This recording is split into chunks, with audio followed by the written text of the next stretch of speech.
Olá pessoal, esse é mais um programa Trazendo Graça e nós vamos continuar estudando o Evangelho de Mateus, amém? Vamos lá então, nós paramos, paramos no capítulo 12 e vamos dar continuidade ali no capítulo 12, verso 1, a respeito do sábado, né? Esse Evangelho de Mateus está falando no 12 a respeito do sábado. Vamos entender a questão do sábado, muita gente tem dúvida.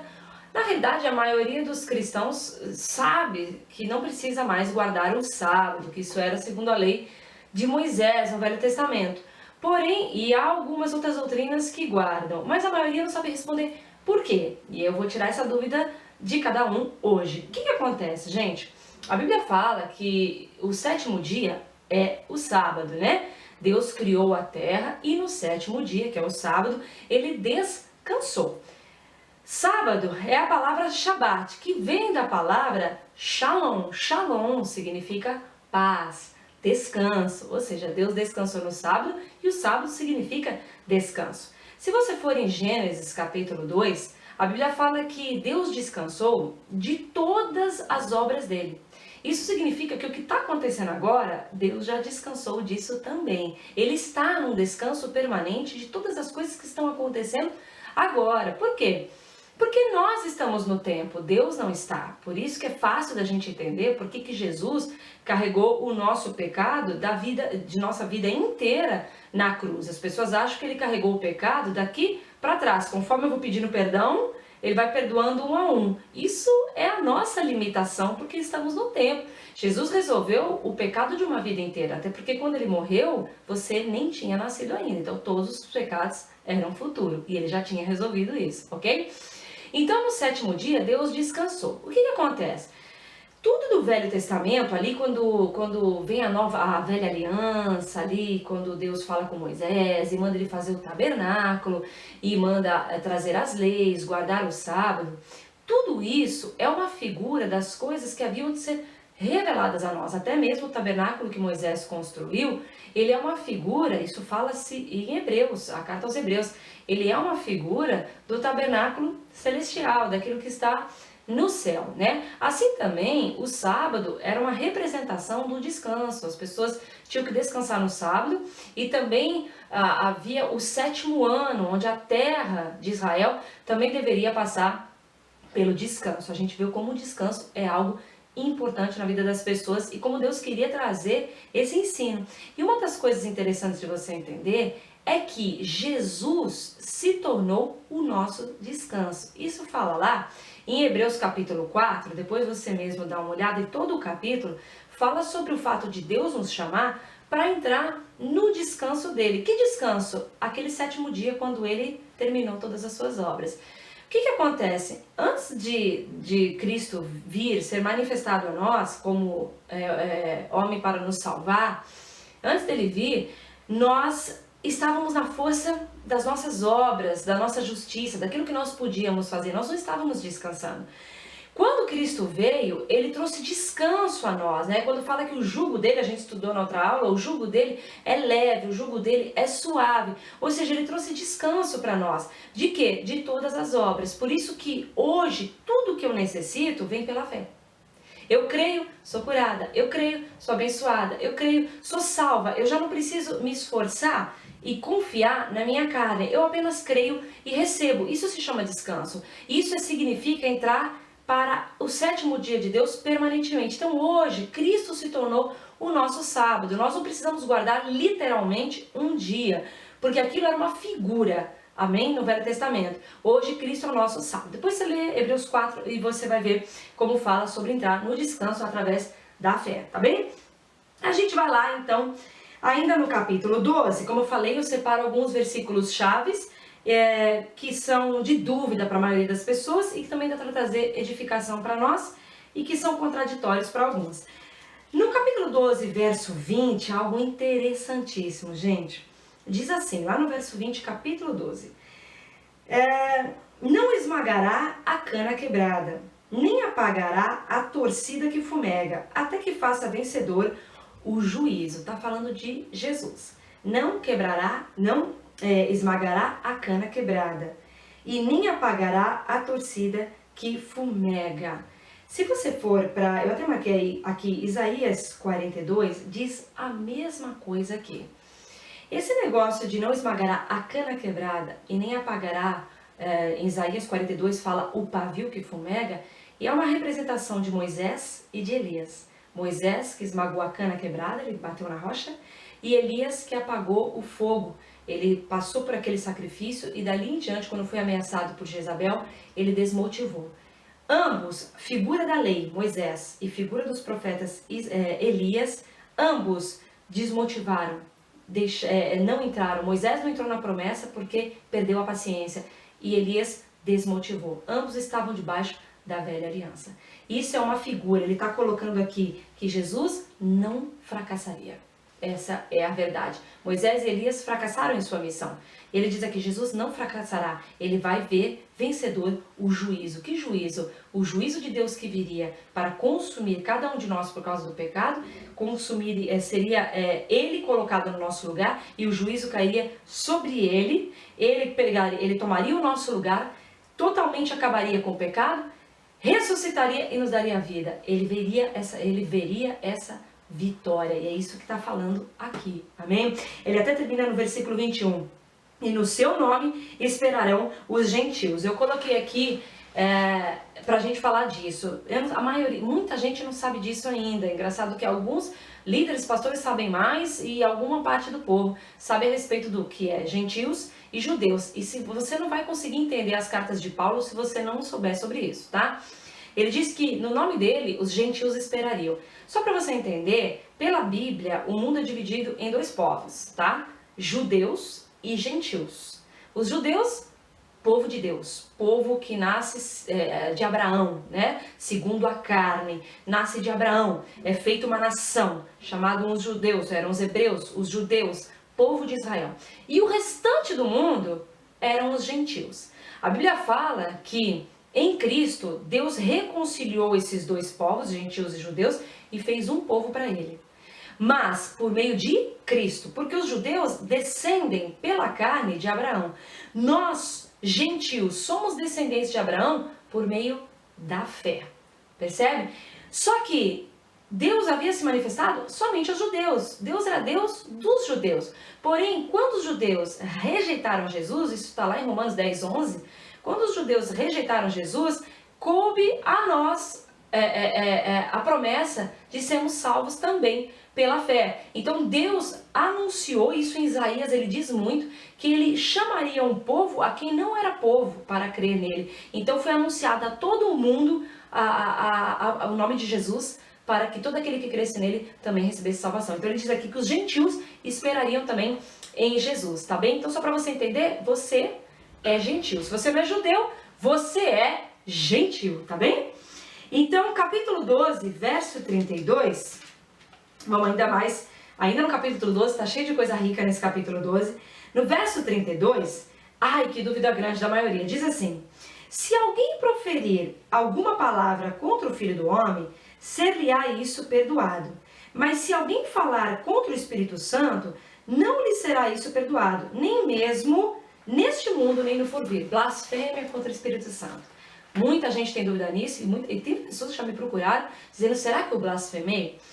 Vamos entender o que é blasfemar. Por quê? Porque isso também é um prato cheio para quem quer pregar a lei. Não, como que não existe pecado? Se blasfemar, você vai para o inferno. Blasfemar contra o Espírito Santo é não receber a mensagem do evangelho que é dado pelo Espírito Santo. É realmente ser incrédulo. Eu te provo isso, e a gente vai ter que abrir uma exceção. Nós vamos lá em Hebreus. Eu vou lá, você anota aí. Hebreus capítulo 10, no verso 26, eu queria muito falar sobre isso com urgência, porque eu já vi muita pregação dessa passagem, que já tiveram pessoas querendo desistir de ir na igreja, porque pregaram mal essa passagem. Hebreus 10, 26 diz assim: porque se vivermos deliberadamente em pecado, depois de termos recebido o pleno conhecimento da verdade, já não resta sacrifício pelos pecados. A pessoa lê isso e pensa assim, meu Deus, mas depois de eu conhecer Jesus, eu já pequei. Lembra-se que eu falei nos 2 programas anteriores que pecado é o estado caído do homem. Estar em pecado não significa estar pecando. Em pecado significa velha natureza. Como é que eu continuo na velha natureza? Não recebendo o sangue de Jesus para me justificar e me fazer uma nova criatura. É a forma de eu permanecer em pecado. Então ele diz, se permanecemos em pecado, depois de ter conhecido a verdade, já não resta sacrifício. E aí vamos entrar um pouquinho com mais delicadeza nisso. Você sabe que o sangue de Jesus te perdoa dos pecados, sabe que ele te dá uma nova natureza e te justifica, mas se você continua querendo viver pela lei, não tem mais nada para fazer por você. Por que eu sei? A gente vai ler mais. A carta aos Hebreus foi escrita justamente para atentar aos hebreus que estavam sendo tentados a voltar aos sacrifícios. Você pode perceber, capítulo 1, 2, 3, 4, 5, ele vai falando sobre os sacrifícios, que Jesus é maior que Moisés, que Jesus é maior que os anjos, que Jesus é o sumo sacerdote, que ele é o sacrifício. O autor da carta justamente vai esmiuçando o assunto de que só em Cristo dá para esperar a salvação. Mas os hebreus, os judeus no caso, na época, na igreja de Jerusalém, estavam querendo voltar a praticar os sacrifícios de Moisés para receber ainda a remissão de pecados. Então o autor da carta escreveu, gente, é o seguinte, vocês receberam o conhecimento da verdade. A verdade é que só em Cristo hoje o homem pode ser justificado e remido dos pecados. Agora, se vocês rejeitarem isso e continuarem no pecado, como é que continua no pecado que eu acabei de falar? Não recebendo sangue. Se você continuar em pecado, já não tem mais sacrifício. Não adianta você fazer nada. Não adianta usar a lei, o mandamento, ser perfeito. Você não vai ser salvo. Só pela verdade. É isso que está dizendo aqui, gente. Não tem nada a ver com me converti, pequei, agora vou para o inferno. Não tem nada a ver com isso. Olha como eu te provo. 27. Pelo contrário, certa expectação horrível de juízo e fogo vingador, prestes a consumir o adversário.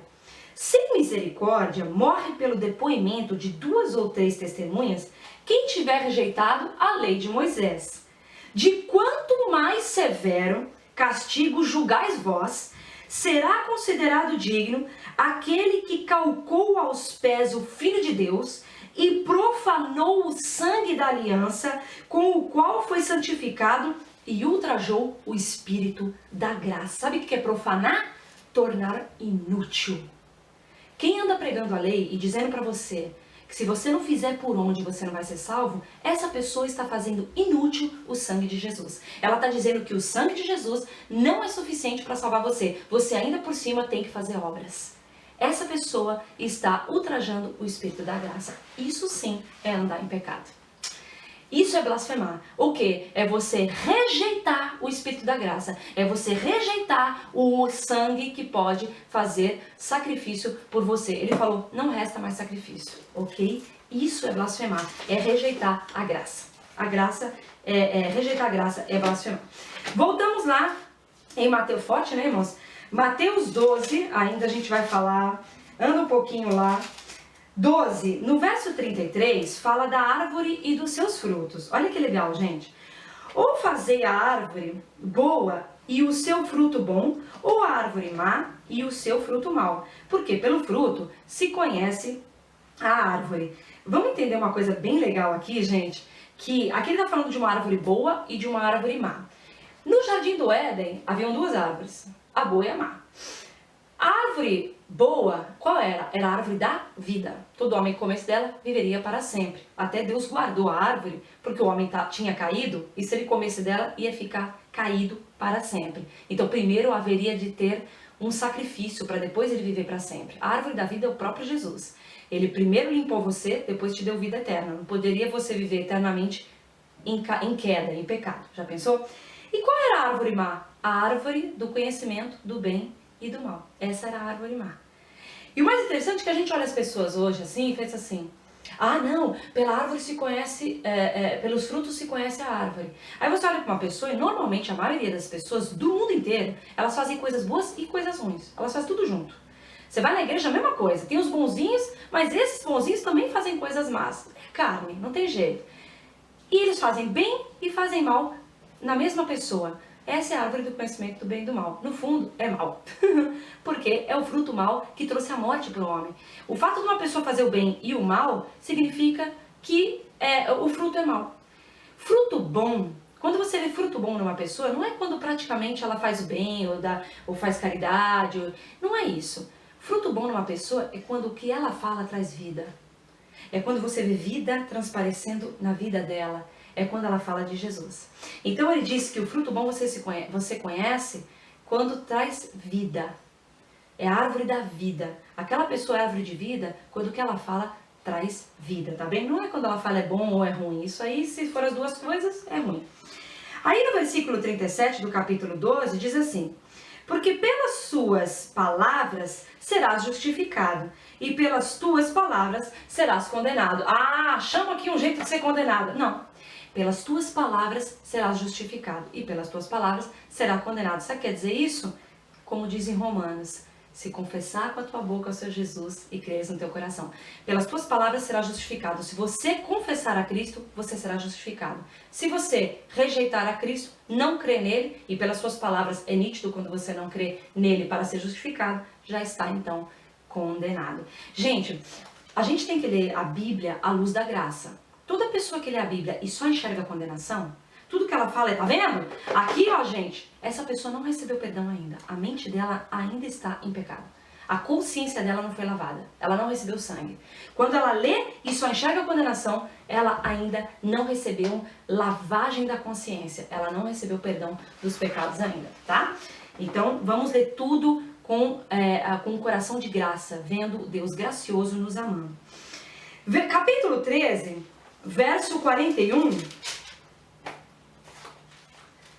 Verso 41 diz assim: mandará o Filho do Homem os seus anjos, que ajuntarão do seu reino todos os escândalos e os que praticam a iniquidade. Pronto, já um prato cheio para quem quer mandar o povo para o inferno. E os lançarão na fornalha acesa, ali haverá choro e ranger de dentes. Então os justos resplandecerão como o sol no reino de seu Pai. Quem tem ouvidos, ouça. Gente, presta atenção. Você olha aqui e fala assim: os que praticam iniquidade não vão ser salvos. Tudo bem, é verdade. Isso é verdade. Quem pratica iniquidade são os que não vão ser salvos. Mas ele ressalta aqui rapidinho: mas os justos resplandecerão. Quem são os justos? Os que são justificados pelo sangue de Jesus. Mas pastor, os justos não são os que fazem tudo certinho? Isso era na velha aliança. Na nova aliança, isso está claro em toda a Bíblia do Novo Testamento, toda a parte do Novo Testamento, nos 27 livros, fica claro que o justo não é aquele que pratica boas obras. O justo é aquele que recebeu justiça por meio do sacrifício de Jesus Cristo. Você recebeu? Você creu? Então você é esse aqui, ó. Mas eu faço coisas erradas, tá bem, mas você recebeu a Cristo para ser salvo? Recebi. Então você é esse aqui, você é esse justo. Quem pratica iniquidade, que ele está falando aqui, é o pessoal que não recebeu a Cristo ainda. Quem recebeu a Cristo é justo, tá? Lê com entendimento, tá bom? Vamos lá, gente. Agora capítulo 14, verso 13. 14, verso 13. Diz assim: Jesus, ouvindo isso, retirou-se dali num barco para um lugar deserto, à parte. Sabendo a multidão, vieram da cidade seguindo por terra. Eu não falei... Vou falar do que aconteceu aqui, a multiplicação dos pães e dos peixes. Eu só queria chamar a atenção a você para um detalhe. Gente, como é interessante isso. O que a graça faz na mão de uma pessoa. Quando você recebe a Cristo, como eu já disse, Ele é a própria graça. Ele vem sobre a tua vida. A graça e o favor de Deus está sobre você. O pouco se torna muito. O difícil se torna fácil. O que é cansativo se torna leve. Gente, experiência própria. Nada de dinheiro na tua mão se torna o sustento de toda a sua casa. Graça é uma coisa sobrenatural. Como eu queria que toda a igreja recebesse isso. Porque a maioria das igrejas estão lutando para se sustentar. E é uma luta na carne tão desesperadora para se sustentar. Se recebessem a graça de Jesus, recebessem mesmo a justiça gratuita, iam ver que flui sustento. Flui. Você não sabe de onde vem. Flui. E é o que aconteceu aqui. Jesus era a própria graça. Ele é a própria graça. Ele pegou pães e peixes, irmãos. Alimentou uma multidão. É isso que a graça faz na sua vida. O que eu faço para ter graça? Simples. Receba a justiça de Cristo que veio para sua vida. Como? Crendo que Ele se entregou como sacrifício e oferta dos seus pecados.